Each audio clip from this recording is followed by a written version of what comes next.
இன்றைக்கி பாருங்கள், நம்ம வந்து வல்லாரைக்கீரையில் சட்னி எப்படி பண்ணலாம் அப்படின்றத பார்ப்போங்க.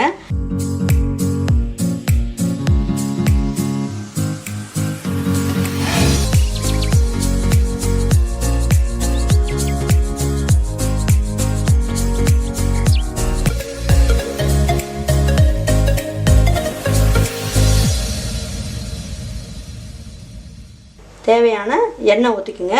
1/4 ஸ்பூனோட கம்மியாக உளுந்தம்பருப்பும் கடலைப்பருப்பும் எடுத்துக்கலாம். அதை போட்டுக்குவோம். பாருங்கள், ஒரு பிஞ்சு ஜீரகம் போட்டுருவோம். இதில் பூண்டு 4 பல் போட்டுக்கலாம். காஞ்ச மிளகா ஒரு 4 போட்டுடலாம். புளி வந்து இந்த புளியங்கொட்டை சைஸுன்னு சொல்லுவாங்களே, அந்த சைஸுக்கு போட்டுக்குங்க. சின்ன வெங்காயம் ஒரு 10 வெங்காயம் போட்டுக்கலாம். நான் வந்து சின்ன தக்காளியாக இருக்கிறதுனால 2 தக்காளி எடுத்துருக்கேங்க. பெரிய தக்காளியாக இருந்தால் 1 தக்காளி போட்டுக்குங்க. பாருங்கள், தோட்டத்தில் வந்து நல்லா ஃப்ரெஷ்ஷாக கிடச்சதுனால நல்ல இளம் தண்டாக இருந்தது. அதனால் கொஞ்சம் தண்டோடையே நான் போடுறேன். நல்லா முத்தின தண்டெல்லாம் இருந்ததுன்னா அந்த தண்டெல்லாம் எடுத்துருங்க. இப்போ இந்த கீரையை இதில் போட்டுடலாங்க. தேங்காய் அதாவது ஒரு 1/4 முடிக்கும் கம்மியாக எடுத்துக்கலாங்க. நம்ம இதை போட்டு நம்ம அரைச்சிக்கலாம். சட்னிக்கு தேவையான அளவுக்கு உப்பு போட்டுக்கலாம்.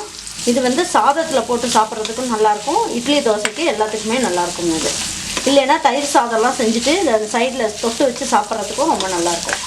இந்த மாதிரி வணக்கணும்னா தான் நமக்கு கசப்பு வந்து இருக்காது. அவ்வளோதாங்க. ஸ்டவ் ஆஃப் பண்ணிடலாம். ஆறுனதுக்கப்புறம் அரைச்சிடலாம். பாருங்கள், நல்லா ஆறிடுச்சு. இப்போ நம்ம மிக்சியில் போட்டு நம்ம நல்லா நைஸாக அரைச்சிடுவோம். கொஞ்சம் தண்ணி ஆட் பண்ணி அரைச்சிடலாங்க. பாருங்கள், இந்த அளவுக்கு அரைச்சிருக்குங்களா. இப்போ கொஞ்சமாக கொத்தமல்லி இலை எடுத்து இதில் போட்டு ஒரு சுற்று மட்டும் சுற்றிடலாங்க. பச்சையாக போட்டுக்கலாம், அப்போ வாசம் நல்லாயிருக்கும்.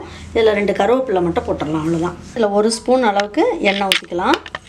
பாருங்கள், கொஞ்சம் உளுந்தம்பருப்பு, கடுகு, ஒரு பிஞ்சு ஜீரகம் போட்டிருக்கேன்.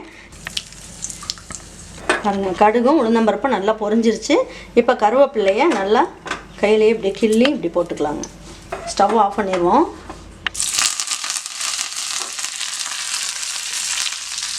இதில் வந்து கடுகு தாளித்து இதில் போட்டுடலாம். அவ்வளோதான். இது வந்து நல்லா சாதத்துக்கும் இட்லி தோசை இதுக்கு எல்லாத்துக்குமே நல்லாயிருக்குங்க. ரொம்ப சூப்பராக, ரொம்ப நல்லாயிருக்கும். இதே மாதிரி நீங்கள் ட்ரை பண்ணுங்கள். பாருங்கள், இந்த மாதிரி வல்லாரைக்கீரை நான் வந்து தோட்டத்திலே வச்சேன்.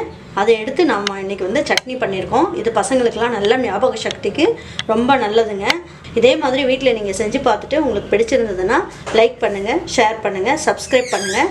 மறந்துடாமல் கமெண்ட்ஸ் பண்ணுங்கள். தேங்க்யூ ஃபார் வாட்சிங் ஈரோடு அம்மாச்சி சமையல். தேங்க்யூ.